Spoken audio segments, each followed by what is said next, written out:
multiple endocrine neoplasia type 2 and multiple endocrine neoplasia type 3. So multiple endocrine neoplasia type 2, so this is also called as Sippel's syndrome.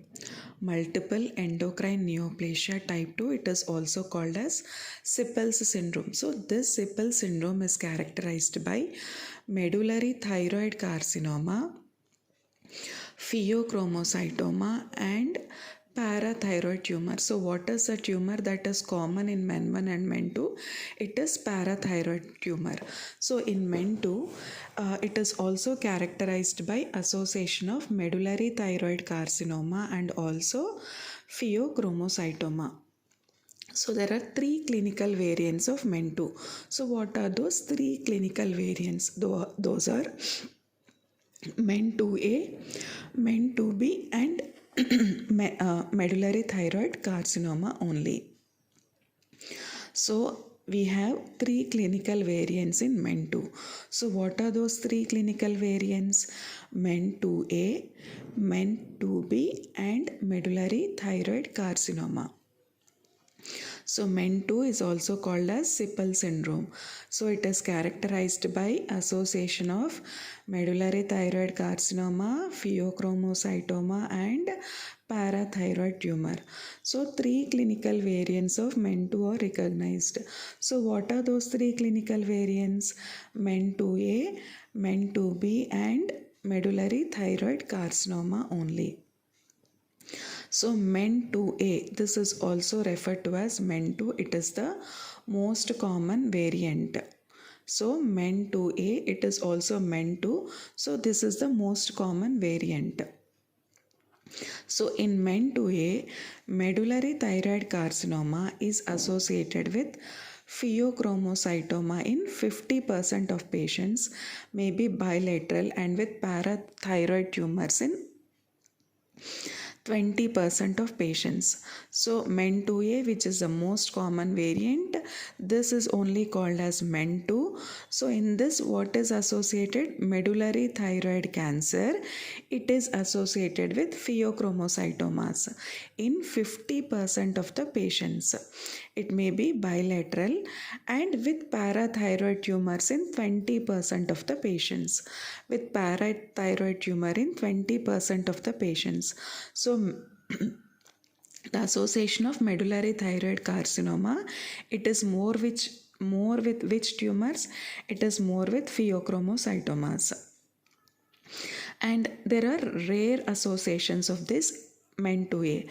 So what are the rare associations which occur with men 2A? So it can occur in association with Hirschsprung's disease. So men 2A may rarely occur with one more disease.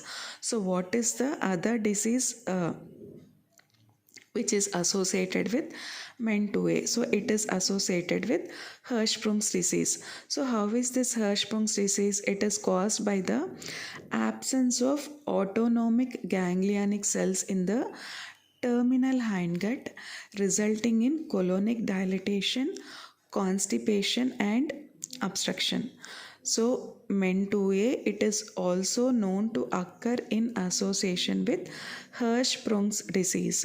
So what is this Hirschsprung's disease? Absence of autonomic ganglion cells in the terminal hindgut. So if this autonomic ganglionic cells are absent in the terminal hindgut, so what does that result in? It results in colonic dilatation, constipation and obstruction. And men 2A, it is also associated with cutaneous lichen amyloidosis, which is a pruritic lichenoid lesion that is usually located on the upper back. So men 2A associated with cutaneous lichen amyloidosis. So how is this cutaneous lichen amyloidosis? It is a pruritic lichenoid lesion and this is usually located on the upper back. So men 2A rarely associated with Hirschsprung's disease, men 2A mostly associated with pheochromocytomas, men 2A mostly associated with parathyroid tumors, and MEN2A, it is also associated with cutaneous lichen amyloidosis. It is a pruritic lichenoid lesion that is usually located on the upper back. So MEN2B, which is also referred to as MEN3. So MEN2B, it is also referred to as MEN3. It represents 5% of all cases of MEN2. So it represents 5% of all cases. So most common is MEN2A. MEN2B, which is also called as MEN3, it represents 5% of all cases of MEN2, and it is characterized by occurrence of medullary thyroid carcinoma and pheochromocytoma. But this is also associated with marfanoid habitus, medullary thyroid carcinoma, pheochromocytoma, and this is also associated with marfanoid habitus, and the other associations are mucosal neuromas of the lips, tongue and eyelids, something which is affecting the face. Mucosal neuromas of the lips, tongue and eyelids, medullated corneal fibers, even the cornea, medullated corneal fibers, and intestinal autonomic ganglion dysfunction. Here also autonomic ganglion dysfunction is there. So this is leading to multiple diverticulae and megacolon. So what is happening here? Apart from megacolon like in MEN2A, here also we are having this multiple diverticulae and megacolon. So MEN2B, which is also known as MEN3, it represents 5% of all cases of MEN2. So it is characterized by occurrence of medullary thyroid cancer and pheochromocytoma in association with a marfanoid habitus, mucosal neuromas of the lips, tongues and eyelids, medullated corneal fibers, and intestinal autonomic ganglion dysfunction leading to multiple diverticulae and megacolon. Parathyroid tumors do not usually occur in MEN2B. MEN2A is associated with parathyroid tumors, which is also common in MEN1, but there is no association of parathyroid tumors with MEN2B. Medullary thyroid cancer only. So it is a variant in which medullary thyroid cancer, it is the sole manifestation of the syndrome. And then we have this medullary thyroid cancer familial. See, one more third variant is there, no? So it is medullary thyroid cancer, also familial medullary thyroid cancer, it is the sole manifestation. So however, the distinction between familial medullary thyroid cancer and MEN2A is difficult and should only be considered if there are at least 4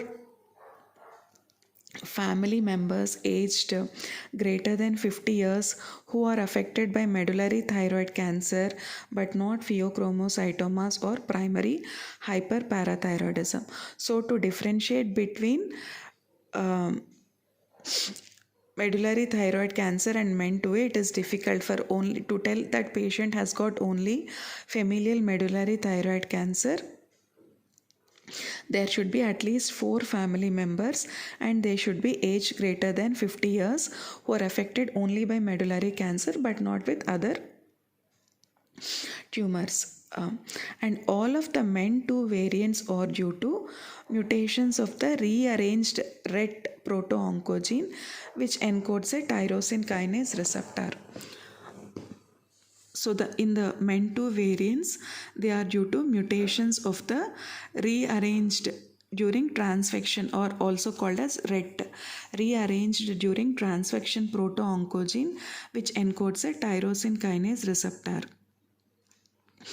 There is a correlation between locations of RET mutations and MEN2 variants. So here also mutation is like in pheochromocytoma, all of the MEN2 variants are due to mutations of the rearranged during transfection. Proto-oncogene which encodes a tyrosine kinase receptor. There is a correlation between location of red mutations and MEN2 variants. Thus, 95% of MEN2A patients, 95% of the MEN2A patients have mutations involving the cysteine-rich extracellular domain.